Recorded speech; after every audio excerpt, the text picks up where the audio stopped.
Yes, friends. Now we take part two of this presentation. That will be, we'll talk about the National Company Law Tribunal, which was constituted by the central government with effect from 1st of June 2016. Now, what happened is that the National Company Law Tribunal, initially under Ministry of Corporate Affairs, they had set up 11 benches, and later on, more benches were incorporated in Cuttack, Jaipur, Cochin, Amravati, Indore. They were set up. Like if you just have a look here, the main principal bench was at New Delhi, being the capital of the country. And in Delhi itself, you had one more bench which was taking care of the other states like Haryana, Rajasthan, Union Territory of Delhi. Then, friends, we cannot have all the branches or benches, you can say, all over the country. So one bench was taking care of cases coming from different states, you can say, or different states were assigned a particular bench. For example, Gujarat, Madhya Pradesh, Union Territory of Dadra and Nagar Haveli, and Union Territory of Daman and Diu, they can go to Ahmedabad bench. Then we have the Kolkata bench, Guwahati bench, Chandigarh bench, Chennai bench, Bangalore, Hyderabad, Allahabad, and Mumbai. So suppose in case of Mumbai, friends, you had the cases of like Chhattisgarh, Goa, and Maharashtra. So basically, if you see, there were 10 plus one major principal bench in Delhi. Later on, this was increased to, they had more benches in Jaipur, Amravati, Cuttack, Indore, and Cochin. Then, friends, suppose you want to go in for an appeal, then the National Company Law Appellate Tribunal, that is at New Delhi. So all appeals against orders of NCLT, any bench throughout the country, if there is any appeals, has to go to the National Company Law Appellate Tribunal, that's at New Delhi. Then, friends, now let's go on to the composition of NCLT. Now, the composition basically is, friends, there is a president and there is a judicial member and a technical member. Now, judicial member means a person who has used an expertise in law, and a technical member means he is a technical person, like suppose you're talking about finance, so it can be taken care by a chartered accountant. So he has an expertise in that particular field. Now, Shri Bethalal Shanta Vijay Prakash Kumar is Honorable Acting President as on today. Now, let me take you, friends, to the qualifications of the members in NCLT. The president is a person who is or has been a judge of a high court for 5 years. So that person can be a president who is already a person who has been a judge of a high court for at least 5 years. And who's a judicial member? The judicial member can be a present or a retired judge of a high court, or a district judge for at least 5 years, or an advocate with 10 years of experience, or you can say practice.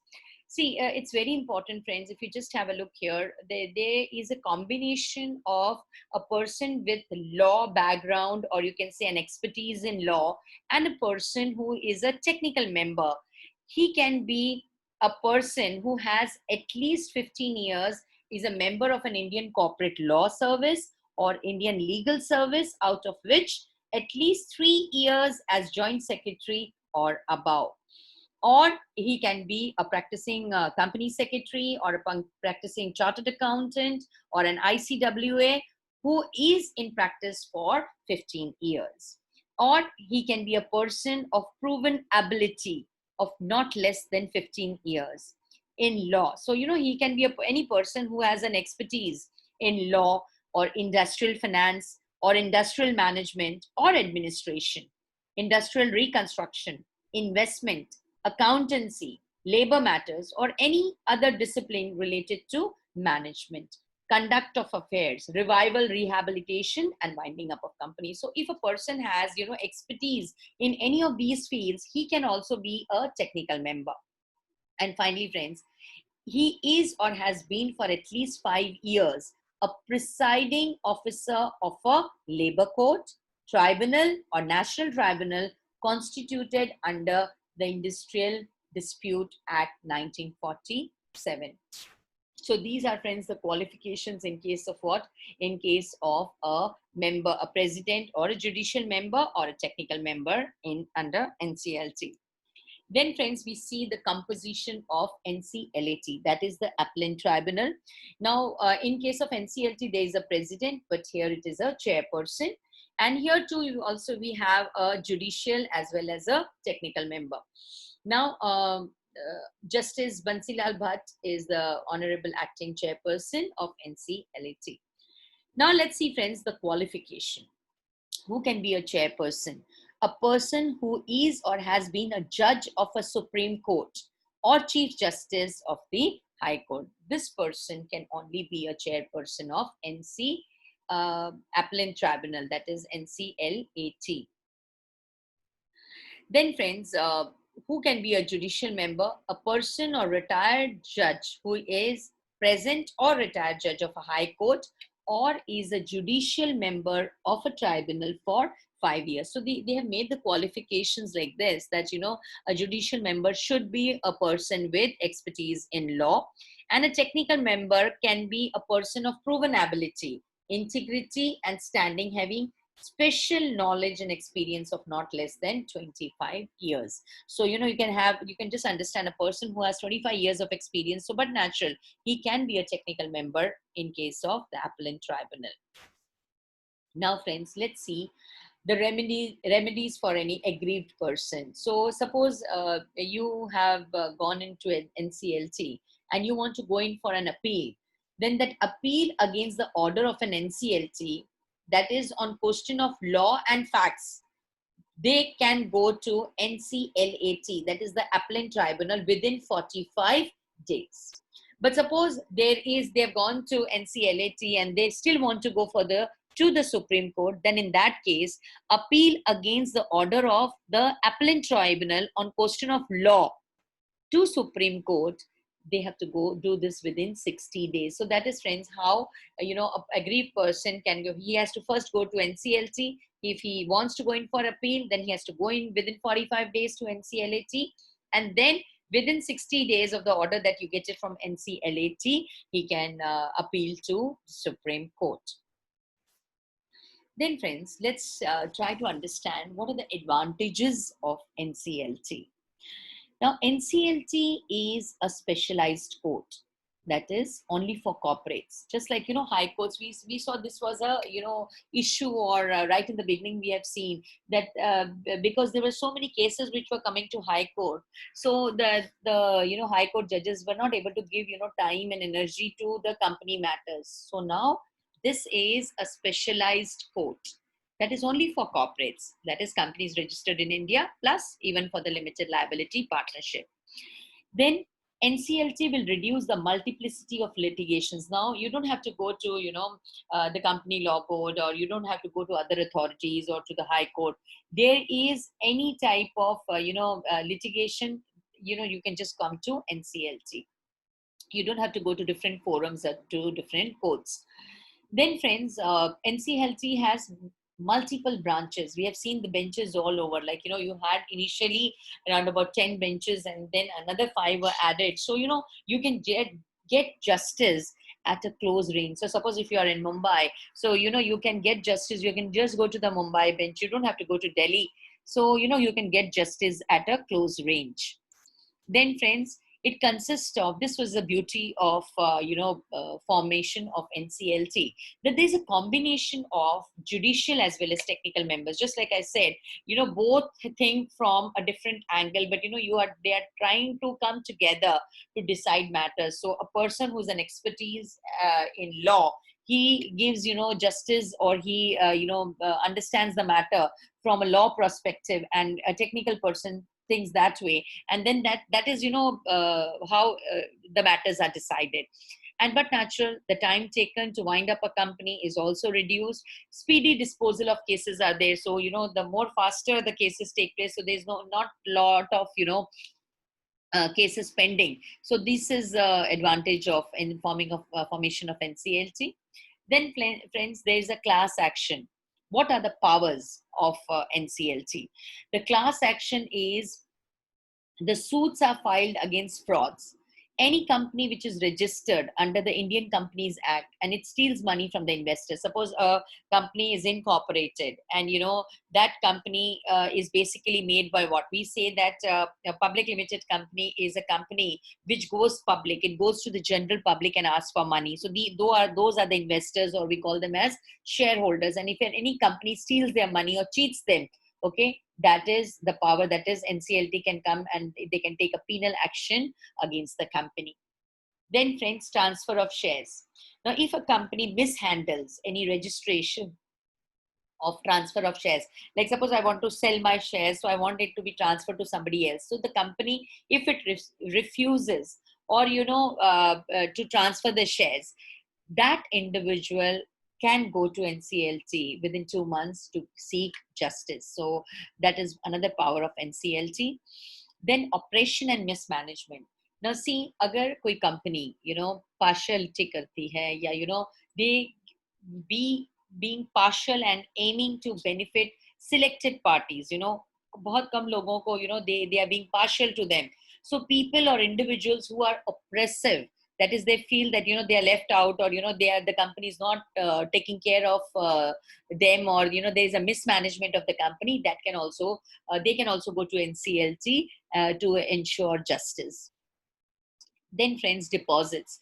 Aggrieved depositors have the right of class action for seeking redressal for the acts or omissions of the company which violated rights of the depositors. Suppose depositors who give money, they give deposits to the company, and the company does certain acts, or they omits, or their rights are violated, that also can be taken care. That is also NCLT can come into picture, and it can that is also the power the NCLT has. Then deregistration of companies.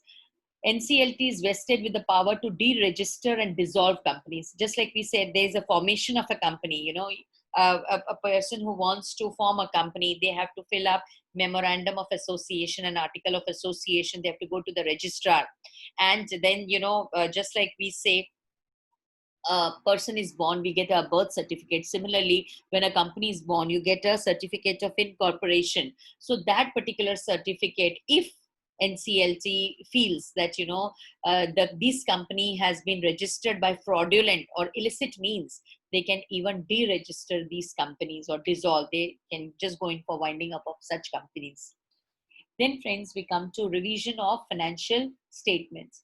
Suppose if you see that there is any false recordings in the books of accounts, that is noticed under Companies Act 1956, or maybe later on under Companies Act 2013.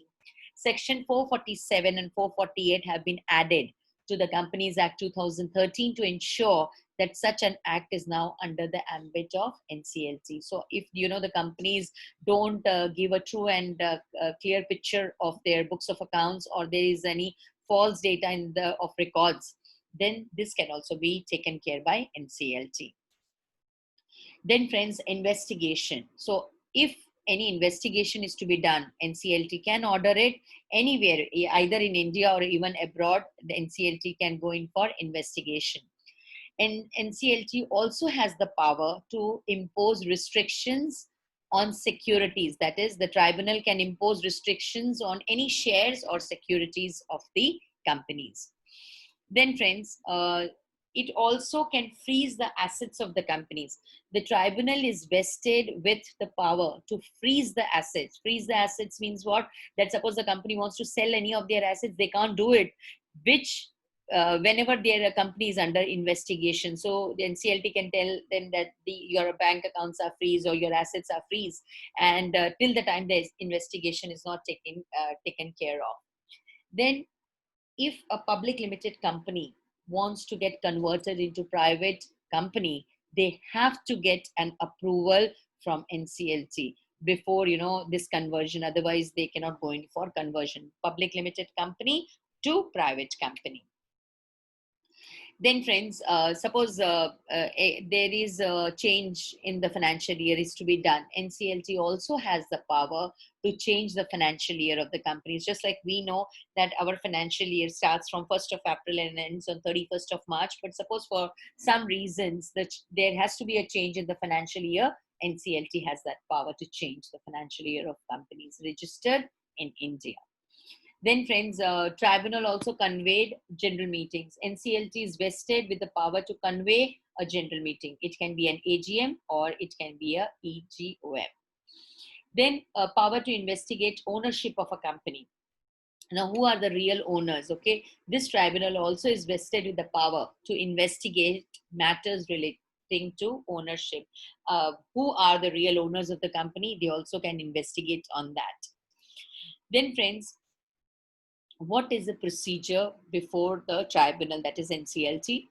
The tribunal and the appellant tribunal are not bound by the procedure that is laid down in the Code of Civil Procedure 1908, but shall be guided by the principle of natural justice. It is a special code, friends, so it always is guided by the principle of natural justice, and it does not follow the procedure that is given in the Code of Civil Procedure 1908. Then, friends, the tribunal and the appellant tribunal shall have the same powers as are vested in the civil court under the Code of Civil Procedure. Just like, a civil court has all the powers, similarly, NCLT and NCLAT will also have the same powers. Then, no suit, prosecution, or other legal proceedings shall lie against the tribunal, and it's for the discharge of any function under this act. So, nobody can file a suit or prosecute anybody who is either a member, who has, done something in good faith. So, there is no suit or prosecution in this particular case on such members. So, no suit, prosecution, or other legal proceedings shall lie against the tribunal, and it's for the discharge of any function under this act in respect of any loss or damage caused or likely to be caused by any act which is in good faith done. The president, members, the officers, and other employees, they are deemed to be public servants within the meaning of Section 21 of the Indian Penal Code. So they are just perform the duties like public servants. Then, friends, no civil court shall have the jurisdiction to entertain any suit or proceedings in respect of any matter which the tribunal or the appellant tribunal is empowered. So, suppose if a case is going on in a tribunal or an appellant tribunal, you cannot, no civil court can have a jurisdiction to entertain any suit.